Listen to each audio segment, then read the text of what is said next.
Hello everyone, welcome back to my channel. In this video I'm going to be showing you how to make your own custom servo operated Grimm animatronic hand. You could also use this technique though for a lot of other animatronics to get some extra motion. Let's get started.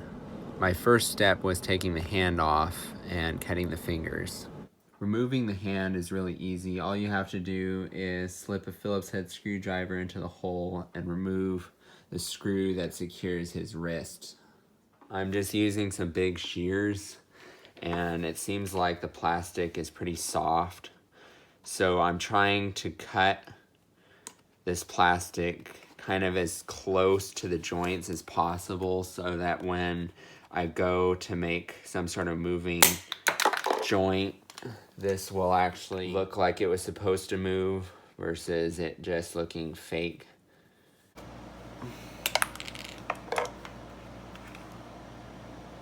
Overall, this is going better than I had thought.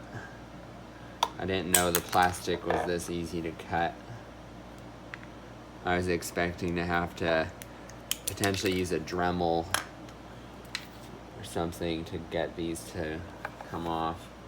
As for the thumb, I'm not really sure what to do because it's like in the webbing, but I think it should probably move. But unfortunately they did mold it into the webbing here a bit.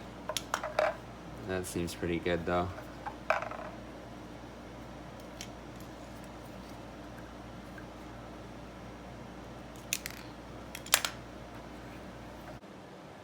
Here I'm going to just show you a bit of my thought process on trying to design a joint. I'm mostly trying to replicate this same motion where it has a singular motor and it makes the hands clench. Because it's sort of an impressive effect if people aren't expecting your prop to grab out at you. And the way they designed it on this Jack Skellington hand is it seems like there's a string that is inside of each finger, and basically the string is attached as far forward as possible, and then it goes through another hole here to then make that one as far forward as possible as well. So when the string is actually pulled through the hand, which you can actually pull individual fingers here with these ropes. Most likely on Grimm, I'm going to use fishing line or something similar, because rope is actually a bit hard to pull, whereas fishing line slides better.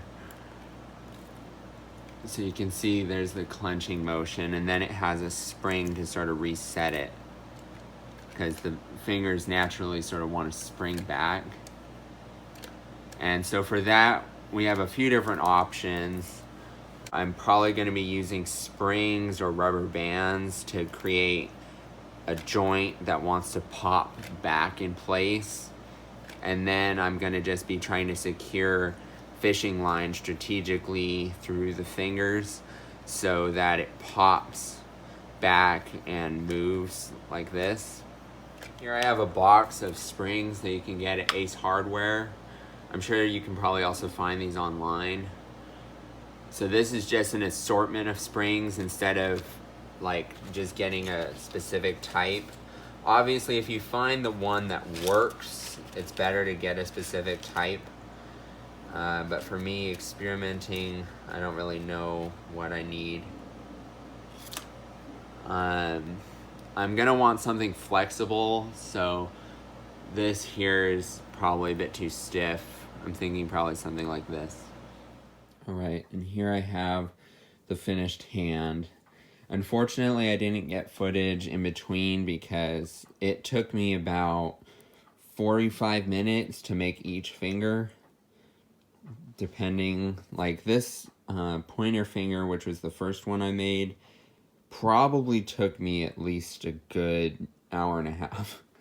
So it just requires a lot of patience. So if you have the skill and the patience, this is definitely impressive because you can see even the fingertips move.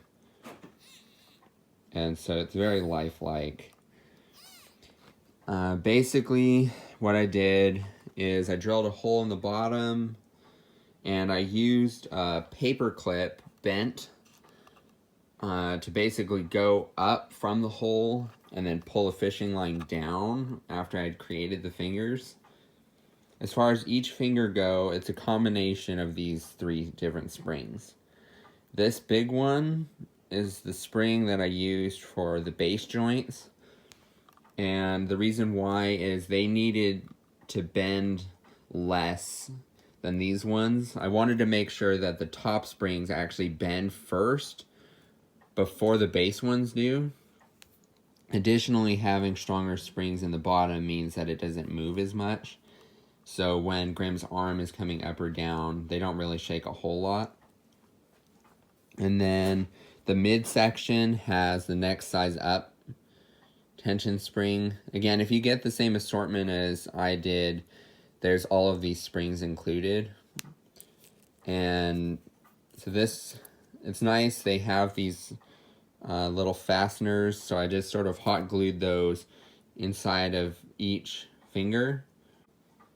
So it's just glued inside each portion. And then the tip has this spring cut in half. So I basically cut it with some wire cutters and glued half of it down here. The other half goes up into the finger.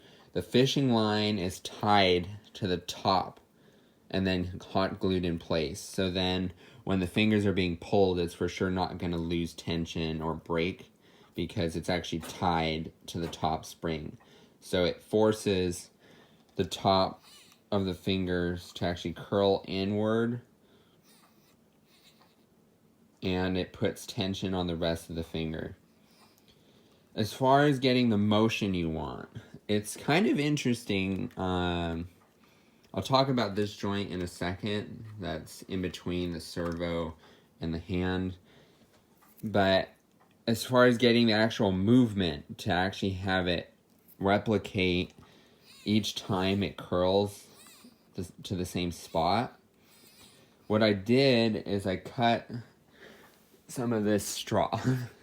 It's pretty basic, but if you use some scissors and just cut up regular plastic straw, I got this from the dollar store. You can just cut it, and then I glued it to the inside of each joint. So you can see there's a bit of the straw. It's only a very small piece, so small portion of straw in each location where the string needs to go. So basically the fishing line goes through each portion of straw, which is at the bottom and top of each joint. For the top finger here, this is only glued right here. There's not a straw on the top because it wasn't really necessary. But doing that makes sure that the string is pulled and it can only go to this location. Whereas my first attempt at making the finger failed miserably because it was like one of those drop down puppet things where it has a spring in the bottom, and if you push the button, the puppet sort of flops around weirdly. That's what was going on with the finger. So doing this makes sure that you actually get the same motion every time. I will say the pinky is different from these 3. These 3 use the method I described where this is the base, mid, top. For the pinky, this is the base, this is the middle, and there is no top. I did cut this, you can see, but there's not actually any hole going through here. So it would have been very difficult to actually drill and make sure that that was jointed, and I didn't think it was that necessary because the pinky is pretty small and you can already see the other fingers just fine.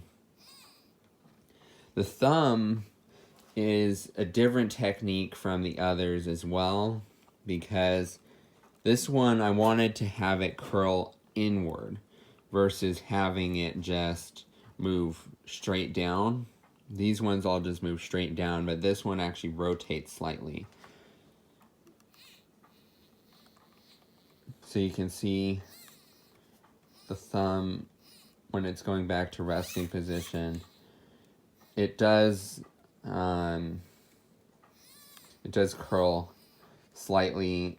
Currently, with the way I have this tensioned, it doesn't really use the base joint very much. I might eventually do some upgrades to this. And I use this spring for the very top joint and this one for the bottom. The thumb doesn't use this other spring. And I glued the fishing line to the top of the spring, tied it. And then the straw is slightly curved. So the straw is actually over here instead of just being straight forward. So that then when the fishing line is pulled, it forces it to rotate and come in. So you actually get an authentic thumb movement. So if you're wanting to do that with any of your fingers to make them move to a different location, you could even have multiple fishing lines going through each finger, so that then if you had an advanced servo system, you could actually get multiple different movements going on versus just the one.